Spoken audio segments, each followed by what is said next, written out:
అయితే ముందుగా ఈ రోడ్డు ప్రమాదాలు మొన్న మనం ఆంధ్రప్రదేశ్లో కర్నూలు దగ్గర చూసాం, ఇప్పుడు నిన్న ఇక్కడ చూసాం, అట్లాగే రాజస్థాన్లో జరిగినాయి. ఎందుకు ఈ రోడ్డు ప్రమాదాలని మన దేశంలో నివారించలేకపోతున్నామా? సంక్షిప్తంగా దీని మీద కూడా కొంతసేపు మాట్లాడదాం. గోపి గారు, ఏమిటి ఈ రోడ్డు ప్రమాదాలు ఇంత దారుణంగా కుటుంబాలే నాశనం అయిపోయే పరిస్థితికి కారణమవుతున్నాయి? కొన్ని చోట్ల మద్యం కారణం కావచ్చు, కొన్ని చోట్ల నిర్లక్ష్యం కారణం కావచ్చు, కొన్ని చోట్ల రోడ్డు లోపాలు కావచ్చు. సో ఈ పరిస్థితిని ప్రభుత్వాలు నివారించలేవా? సార్ కొమ్మినేని గారు, మీకు సాక్షి వీక్షకులకి ప్యానలిస్టులకి అందరికీ నమస్కారం. ఈ ఏమవుతుందంటే రోడ్డు ప్రమాదాలకి ప్రధానమైన కారణం మద్యం అండి. డ్రైవర్లు మద్యం సేవించి నడుపుతున్నారు. లేకపోతే డ్రైవర్ మద్యం సేవించకపోతే ఎదురుగా వచ్చే వాహనం డ్రైవరో లేకపోతే పక్క నుంచి వెళ్ళే వాహనం డ్రైవరో వాళ్ళు ఎవరో మద్యం సేవిస్తున్నారు. దీనివల్ల చాలా ప్రమాదాలు చాలా చోట్ల జరుగుతున్నాయి. రెండోది ఏంటంటే, భారతదేశంలో రోడ్డు డిసిప్లిన్ అనేది అస్సలు లేదండి. రోడ్డు డిసిప్లిన్ ఇంపోజ్ చేయడంలో పోలీసులు అప్పుడప్పుడు ఉత్సాహం చూపిస్తారు తప్ప రెగ్యులర్గా దాన్ని ప్రజలకు అలవాటు చేయలేదు. రోడ్డు రూల్స్ ఎలా ఉంటాయి, ఎలా పాటించాలి, రోడ్డు మీద వెళ్ళేటప్పుడు ఎలా ఉండాలి అనేటువంటి ఎలాంటి జాగ్రత్తలు తీసుకోవాలనేటువంటివి ఏవి కూడా పోలీసులు అనేవాళ్ళు కానీ ప్రభుత్వాలు కానీ చేయడం లేదు. దానివల్ల చాలామంది రోడ్డు రూల్స్ పాటించకుండా అడ్డదిడ్డంగా వస్తూ ఉంటారు. కొంతమంది వన్ వేలో ఆపోజిట్ డైరెక్షన్లో వచ్చేస్తూ ఉంటారు.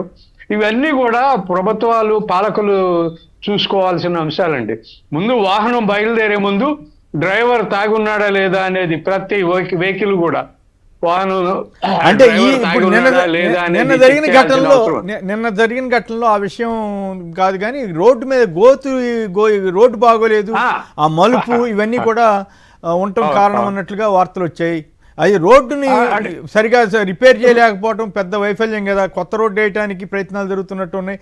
అవన్నీ ఒక ఎత్తు అయితే ఏళ్ల తరబడి సాగుతున్నటువంటి వ్యవహారం.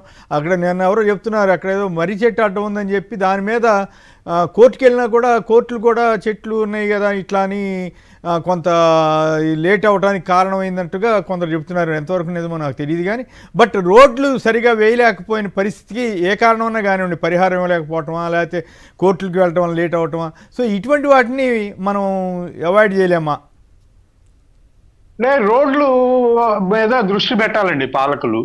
ప్రతి రోడ్డు ఎలా ఉంది, గుంతలు ఉన్నాయా లేవా అని చూసుకొని మాట్లాడలేదు. ఇప్పుడు ఆంధ్రప్రదేశ్లోనే చూసుకుంటే జనసేన పార్టీ కానీ తెలుగుదేశం పార్టీ కానీ ఎన్నికలకు ముందు రోడ్ల మీద గుంతలన్నీ కొన్ని గుంతలు పూడ్చే ప్రయత్నాలు చేసి రోడ్లు అస్సలు బాగలేవు అని చెప్పి ప్రచారం చేశారు.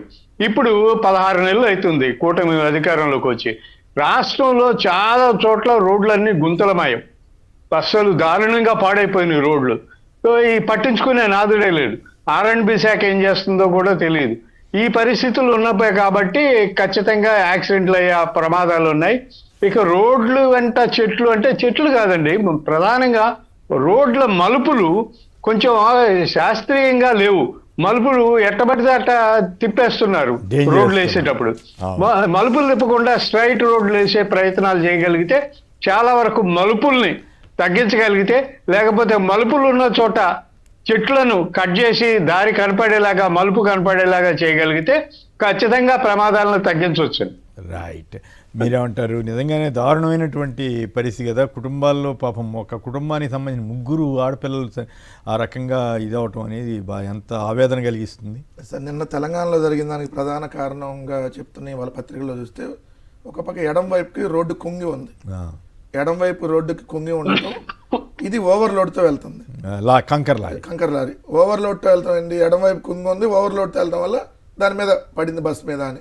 రెండోది, బస్ మీద కూడా పెండింగ్ చలానాలు ఉన్నాయంట. అదేవిధంగా దీని మీద కూడా ఉన్నాయి. అంటే ఇద్దరు వైలేషన్స్లోనే ఉన్నారు. ఇది ఒక పాయింట్. మేజర్గా చాలా చోట్ల జరుగుతున్నటువంటి ప్రమాదాల కారణం మద్యం. ఇప్పుడు మీకు మొన్న ఆంధ్రప్రదేశ్లో చూసాం, మద్యం తాగినటువంటి వ్యక్తి వల్ల తాగలేదు ఎక్కడ. మనమైతే దాంట్లో పోలీసులు మనకు నిర్ధారించిన దాని ప్రకారం మాట్లాడుకుంటే బస్ డ్రైవర్ తాగలేదు. కానీ 2 వ్యక్తులు తాగి రోడ్డు ఎక్కడం వల్ల తాగినటువంటి వాళ్ళు 18 మంది చనిపోయారు. ఎదురు వెళ్ళినట్టున్నారు కదా, రాంగ్ సైడ్ వెళ్ళారా? రాంగ్ సైడ్ కాదు సార్, మామూలు రూట్ లోనే వెళ్తున్నప్పుడు పడిపోయింది. వాళ్ళు మోటార్ సైకిల్ రైలింగ్ పడ్డారు ఇట్లా. కానీ దానికి ముందు ఇంకో బస్సు గుద్దిందంట. ఓకే, దానికి ముందు ఒక ఆర్టీసీ బస్సు, బ్లూ కలర్ లో ఉన్నటువంటి ఆర్టీసీ బస్సు ఈ పక్కన ఉన్నదాన్ని కొంచెం కుద్దడం వల్ల అది రోడ్డు మధ్యలోకి వచ్చింది, ఈ డ్రైవర్కి కనపడలే, దానివల్ల 19 మంది చనిపోయారు. నిన్న బాపట్లలో లారీని వెళ్ళి కారు గుద్దటం వల్ల ఏదైతే 4 అక్కడ. సో నిన్న ఒక్కరోజు ఆంధ్రప్రదేశ్లో 10 మంది, నిన్న ఒక్కరోజు ఆంధ్రప్రదేశ్లో 10 మంది చనిపోయారు. సో ఆటో ప్రమాదం కానీ లేట్లంటే మేజర్గా రోడ్లు బాగోలేకపోవటం ఒక కారణం. రెండోది మద్యం సేవించడం. మీరు అన్నట్టుగా కొన్ని చోట్ల ఇరుకు రోడ్లో లేదంటే గుంతలు పడ్డా పోడ్చకపోవటం, రోడ్డు కుంగి ఉండటం, ఓవర్లోడ్, అతివేగం, కొన్ని చోట్ల ఎక్కువగా అతివేగం మీద మెయిన్ ఉంటుంది. ఇప్పుడు ఓవర్ స్పీడ్ వెళ్ళేటటువంటి అంటే ఓవర్టేక్ చేసి టిప్పర్ విపరీతమైన వేగంతో వెళ్తూ ఉంటాయి అంట కదా జనరల్ గా. టిప్పర్ వెళ్తాయి సార్. నార్మల్గా ఏంటంటే కొంచెం ఎక్కువ లారీ డ్రైవర్లు అన్నప్పుడు కొంచెం మద్యం సేవించేటటువంటి అవకాశాలు ఎక్కువ. ఇక్కడ ఈ కేసులో ఏం జరిగిందో తెలియదు. ఈ కేసులో అయితే మాత్రం ఓవర్లోడ్ ప్లస్ రోడ్ అనేది కుంగిపోయి ఉండటం, దానివల్ల ఏంటంటే అది ఓవర్లోడ్ వల్ల పడిపోవటం బస్సు మీద అనేది జరిగింది అనేది క్లియర్గా కనపడతా ఉంది. సో వీటన్నింటినీ ఖచ్చితంగా ఏంటంటే ప్రభుత్వం ఎప్పటికప్పుడు మీరు అన్నట్టు సార్ ఇక్కడ మీరు చూస్తే ఆర్టీఏ వాళ్ళు అసలు ఆ కండిషన్లో ఉన్నాయా లేదా, టిప్పర్లు కావచ్చు లేదంటే మీరు అన్నట్టుగా ఇప్పుడు మీకు సిటీలో కూడా వస్తున్నాయి, రావడానికి లేదు. ఉదయం మీకు స్కూల్ టైం 6 గంటలు 7 గంటల టైం ఉంది, 6 గంటల సిటీలో ఎంటర్ అవడానికి ఉండదు. కానీ ఏం చేస్తారు, వదిలేస్తారు కొన్ని చోట్ల. ఆ రావటం వల్ల ఏమవుతుంది, ఏదైతే ప్రమాదాలకు గురవటం, ఏదైతే వెళ్ళేటువంటి స్కూల్ పిల్లలను గుద్ది చనిపోయినటువంటి సంఘటనలు కూడా చూసాం కదా. సో దీని మీద ఏంటంటే ప్రభుత్వం ప్రతిరోజు మానిటరింగ్ ఉండాలి. అక్కడ ఉన్నటువంటి అధికారులు ఎక్కడేం జరుగుతుంది అనేది ఎప్పటికప్పుడు రోడ్లు మేజర్ గా ఇబ్బంది వచ్చిన చోట సరి చేసుకోవాలి. ఇప్పుడు ఎంత అంటే ఇది యాదృచ్ఛికం అట్లా కూడా మొన్న 19 మంది, నిన్న 19 మంది, ఇది జరిగి 10 రోజులే. 10 రోజుల వ్యవధిలో అక్కడ బస్సు దహనం 19 మంది, ఇక్కడ బస్సు టిప్పర్ లారీకి సంబంధించి 19 మంది. విధంగా కూడా చాలా దారుణమైన సంఘటన. భవిష్యత్తులో జరగకుండా అధికారులు చర్యలు తీసుకోవాలని కోరుతాం. రైట్.